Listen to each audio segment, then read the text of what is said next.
The clock may be running out for President Donald Trump.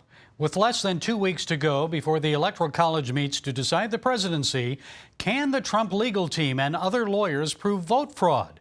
Appearing on 60 Minutes this week, former cybersecurity chief Christopher Krebs claimed the November election was the most secure in American history. We can go on with all the farcical claims that alleging interference in the 2020 election, but the proof is in the ballots. Here with us is Rich Higgins. Mr. Higgins is former director of strategic planning at the National Security Council. He currently serves as president of HTG Security, an information warfare consulting service, and his book is The Memo, 20 Years Inside the Deep State Fighting for America First. Rich, it's a pleasure to have you with us. We just heard comments from former cybersecurity chief Chris Krebs, who said this election was the most secure in U.S. history, yet cybersecurity expert retired Army Colonel Phil Waldron just testified in Arizona this week that votes weren't, quote, as secure as your Venmo account. What do you think? Well, I think that Mr. Krebs is full of it.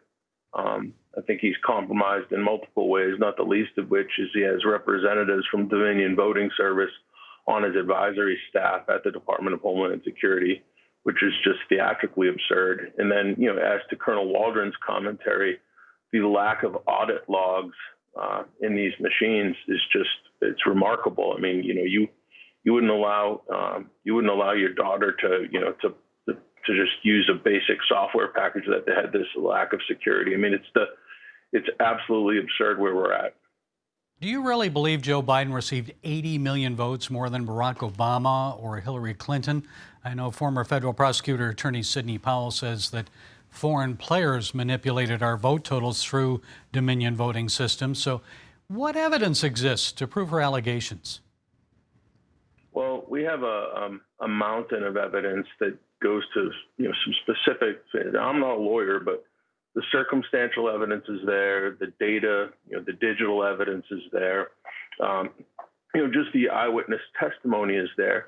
Insofar as Sidney Powell's specific allegations about Dominion Voting Services, you have to do a bit of a history lesson and go back to Venezuela and understand that when Chavez came to power in 2003, he had a 6-year term, and about halfway through that in 2006, he wanted to have a referendum on his leadership. And to do so, he wanted to assure his own victory. And Smartmatic evolved from that through a series of machinations and procurements. The software, the back-end software that Dominion Voting Services rides on was developed by Smartmatic. And so the question becomes, what were the holes? What were the specific features built into Dominion? We know they were able to switch votes. We know they were able to weight votes. We know they were able to fraction vote. All these different capabilities. I think what Sidney's getting to, and I think she's right, is we really don't trust these softwares. Now, there are many countries around the world that have banned digital voting. Israel, for example, they just do not allow these electronic platforms in because they know they're too insecure. How about China? I mean, we've heard about Venezuela, Chavez, Maduro, Cuba, you mentioned that. But China, some people say China played a role in this as well. What do you think?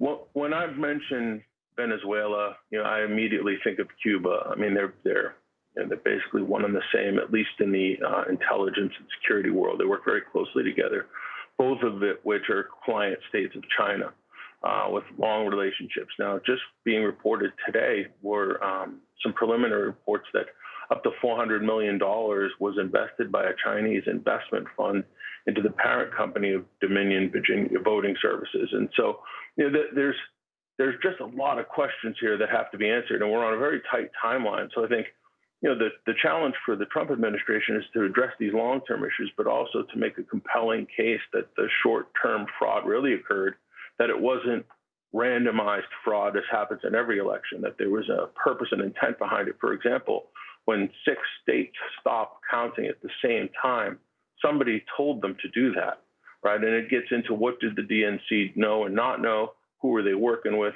Why was a representative of Dominion on Joe Biden's campaign staff? A lot of questions that have to be answered here. Now, Dominion spokesperson Michael Steele debunked election interference and any connection to foreign countries, Venezuela, Germany, Spain, etc. He called it all conspiracy theory. Yet a Dominion contractor in Detroit said machines there were connected to the internet. Others say votes went to servers in Frankfurt, Germany, and elsewhere. So how do you prove, though, Rich, electronic vote manipulation when by design it may be done so as not to be detected? Right. I think the way you prove it is you go back and you audit the logs, but they don't give you those logs, right? I mean, just the lack of presence. It goes to Mr. Krebs' comment. I mean, it's just a theatrically absurd comment to make that this was the most secure election in history. Insofar as the fraudulent activity, though, the thing that I think happened here, I can't prove this, is that the audit, the audit itself will reveal a couple of things. This is a hand-counted, audited, signatures matching audit, not just a ballot recount. It will show that when the stop order was given on the night of the election, and these massive ballot dumps happened, and then post the ballot dumps, the algorithm that they were running was just sufficient to maintain Biden's, less than 1% lead across this, which was, completely breaking from the pattern before the ballot dumps. And I think what we have to do is we have to go back and we have to use statistics and math and science to actually show this, right? The left loves to use science. Well, here you go. Here's the data science. It's proving that this is a statistical impossibility.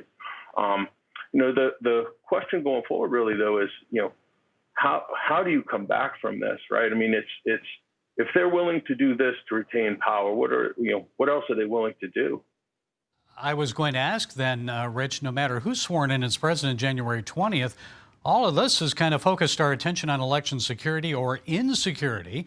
So what do we do now? What do we do to protect the vote integrity in the future, especially with those 2 Senate runoff elections coming next month in Georgia? Look, I think that the problem is large enough that it requires a national effort to maybe federalize at least the standards through which these elections are conducted.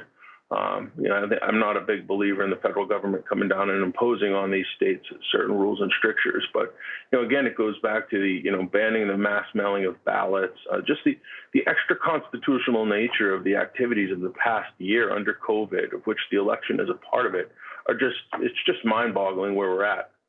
And I think from a technological standpoint, you can fix this by requiring audit logs as part of the voting system, or we could just simply go back to paper ballots if we have to. I think this is one of those things where the low-tech answer may be the right answer. Okay, the book is The Memo, 20 Years Inside the Deep State, Fighting for America First. Rich Higgins, thank you for sharing your time and insights today. We appreciate it. Thanks, sir.